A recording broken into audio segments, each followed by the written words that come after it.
Bueno, muy buenos días a todos nuestros oyentes. El día de hoy estamos con los amigos del programa La Concordia y mi nombre es Alejandro Henao, soy abogado, tengo un canal que se llama Política para Todos y el día de hoy tenemos una invitada muy especial. Seguramente muchos de ustedes la han oído en las redes. Se llama Jerome, es una líder estudiantil que nos tiene a todos hablando de pensiones. Algo que, por ejemplo, en mi generación pasó desapercibido y no hablábamos casi de este tema, salvo algunos que estudiamos en la carrera de Derecho, clases de Seguridad Social. Este tema se ha vuelto un tema de conversación de todos los colombianos y por eso el día de hoy le damos la bienvenida a Jerome y la idea es hablar un poco de reforma pensional, la que está impulsando Petro, lo que está pasando en la Corte Constitucional, el enfrentamiento entre el Ejecutivo y la rama judicial. Así que le damos la bienvenida a Jerome. Muchas gracias por acompañarnos en el programa. Alejandro, no, muchas gracias a ti y a ustedes por la invitación. Muy feliz de estar aquí. Ojalá que bueno, que las personas que estén viendo esto y tengan dudas de la reforma pensional, ojalá ya después de este programa queden sin dudas. Bueno, empecemos entonces a hablar de la reforma pensional de Petro. Solo contexto, se aprobó el año pasado, se presentaron unas demandas de inconstitucionalidad que está estudiando la Corte Constitucional, pero sería muy bueno que nos explicaras cuáles son los cambios que se dio. Hoy en día, cómo funciona el sistema, existe Colpensiones, uno puede ahorrar en el sistema público o en fondo privado.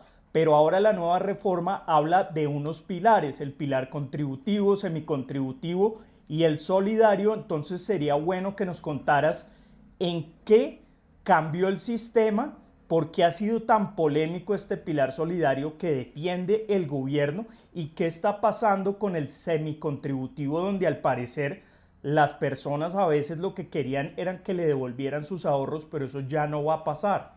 ¿Qué es lo que está pasando?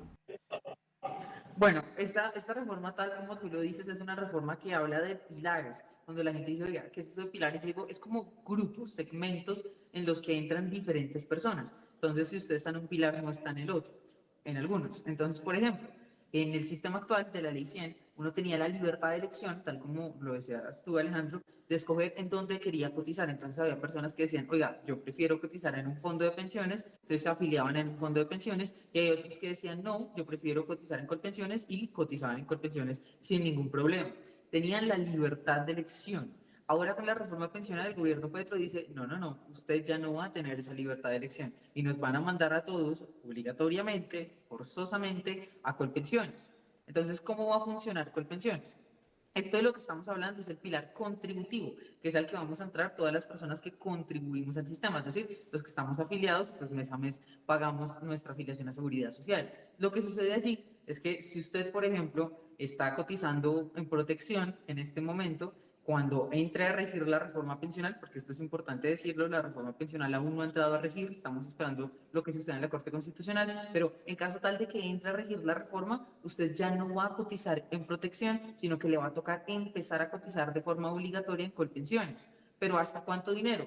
Hasta 2,3 salarios mínimos. Es decir, 4 millones de pesos de hoy, del 2025. Si usted gana 4 millones de pesos o menos, de ahora en adelante le va a tocar cotizar la totalidad de su dinero en Colpensiones. Pero si uno dice, oiga, yo estaba en protección y tenía más plata que esos 4 millones, qué sé yo, tengo un sueldo de 6 millones, ¿qué va a pasar con eso excedente, ese que está por encima del 2,3 salarios mínimos? Eso le toca cotizarlo también de forma obligatoria en un fondo de pensiones. Entonces, si estaba en protección, pues en protección, o en el fondo en el que estuviese. Y si no estaba ninguno y no escogió la ACAI, que así es como se va a llamar, ACAI, pues no importa porque igual el gobierno lo va a poner de forma aleatoria en alguna. Pero eso es para qué? Para que le administren el excedente, lo que está por encima de los 4 millones de pesos. El problema con esto, el problema principal, es que, digamos, por ejemplo, nosotros tenemos un movimiento que se llama No con mi ahorro, en el que hablamos de pensiones y en oposición a la reforma pensional, y lo principal que decimos es, el gobierno no es nadie para decirte a ti qué hacer con tu dinero. Si tú lo quieres ahorrar en un fondo privado o lo quieres meter a Colpensiones, es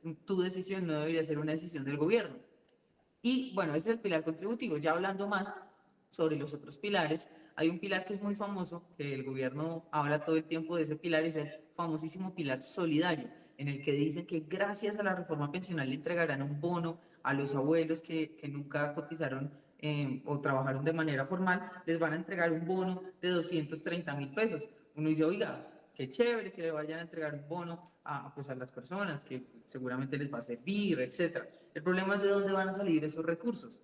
Dice Jaime Duzán, el presidente de Colpensiones, lo dijo hace muy poquito, que va a salir del ahorro pensional. Eso es justamente la lucha que hemos dado en No Con Mi Ahorro todos estos años y que no nos han creído, pero ya Jaime Duzán lo confirmó. Este pilar solidario, ese subsidio se va a pagar con las cotizaciones de ustedes, con las cotizaciones mías. ¿Por qué? Porque en el momento en el que nuestra plata entra a Colpensiones, hay que tener en cuenta que Colpensiones funciona como un sistema piramidal, en donde la plata que entra no se ahorra, no se invierte, sino que se redistribuye, se gasta inmediatamente. Alguna vez escuché un abogado alguna vez dijo que Colpensiones funciona como un asado, que decía, la carne al asador y de una vez se come.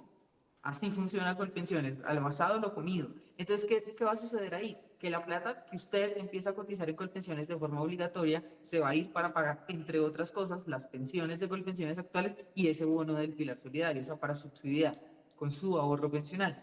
Y para finalizar, digamos, el pilar que digo yo es el peor pilar de todos, es el pilar semicontributivo, que es el pilar del que nosotros le hemos puesto casi que todo el esfuerzo y todo el trabajo por intentar desmontarlo. Este pilar semicontributivo está dirigido para la gran mayoría de colombianos, para las personas que aún cotizando a pensión, cuando lleguen a la edad de pensión, no van a llegar a las semanas. Esos, todos conocemos ese tipo de personas. En realidad son el 80% de los afiliados de los fondos de pensiones. O sea, son un montón de personas que con la ley 100 tenían la opción, que me parece una opción maravillosa, de tener, tal como lo decías tú, Alejandro, la devolución de sus saldos, que les devolvieran su plata completa, su ahorro más los rendimientos que había ganado su ahorro durante todos los años que estuvo en el fondo de pensiones. Ahora eso con la reforma pensional se elimina.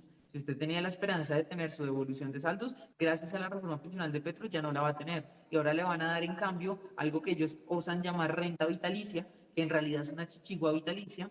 Nosotros le enviamos un derecho de petición al Ministerio de Hacienda en el que nos dijo que esas rentas vitalicias empiezan en 82.000 pesos para las personas que hayan cotizado sobre un salario mínimo, la gran mayoría de colombianos, y en el mejor de los casos de 999 semanas será de 280.000 pesos. O sea, imagínense trabajar 18 años de su vida para que el gobierno le entregue una mensualidad, una renta lo llaman, una chichigua de 280.000 pesos. Pues es un robo. Pero no solamente es eso, sino que ese pilar semicontributivo, además de que no te entrega tu plata y que te la entrega, digamos, en chichiguas, no es heredable. El día en el que tú fallezcas después de estar recibiendo tu chichigua y evidentemente la totalidad de tu ahorro no te ha sido entregada, ¿qué va a pasar con esa plata? Le preguntamos en otro derecho de petición al Ministerio del Trabajo y nos contestó que ese dinero se lo queda al Estado y se va al Fondo de Solidaridad Pensional. O sea, no contentos con robar los que en vida, también los roban en muerte, porque no permiten que esa plata se herede a sus esposos, a sus hijos, etc.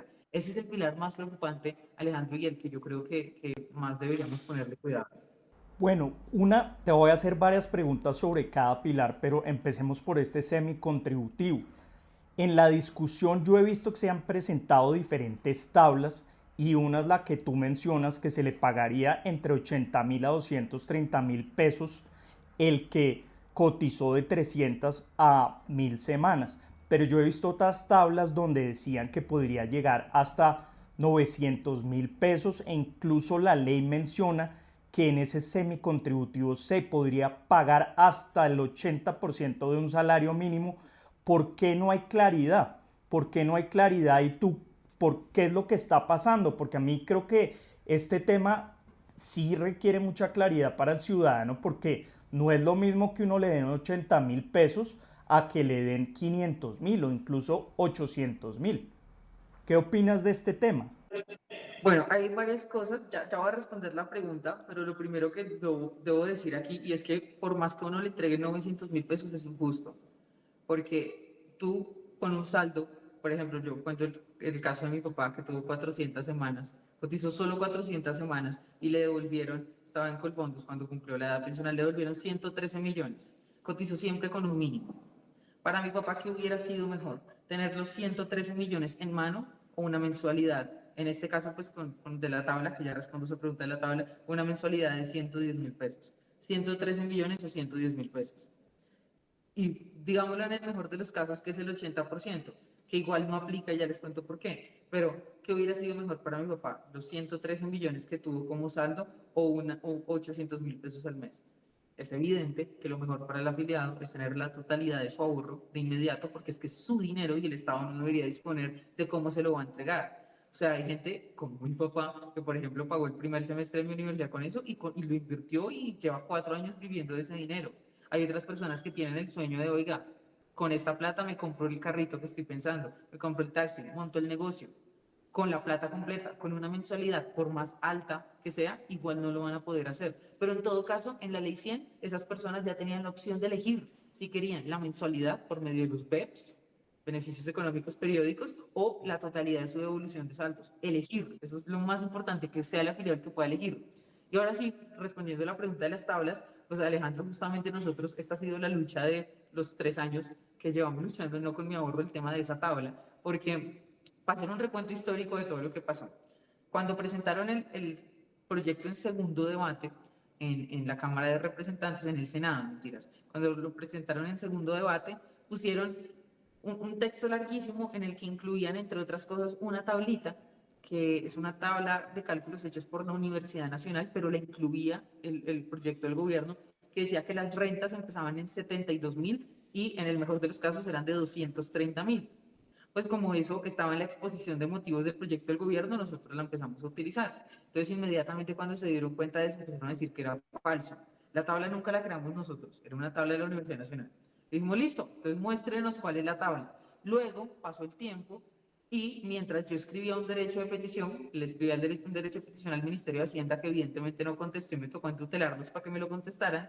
Mientras eso pasaba, en el Congreso, congresistas como Katy Juminado o María del Mar Pizarro empezaron a mostrar una tabla, que es de la que tú hablas seguramente, en la que hay rentas de 800.000 pesos, 900.000 pesos, que una persona con 300 semanas supuestamente va a tener 400.000 pesos, o sea, unas tablas altísimas y la fuente era, ni idea, nadie sabe cuál es la fuente de eso, pero la empezaron a presentar en el Congreso.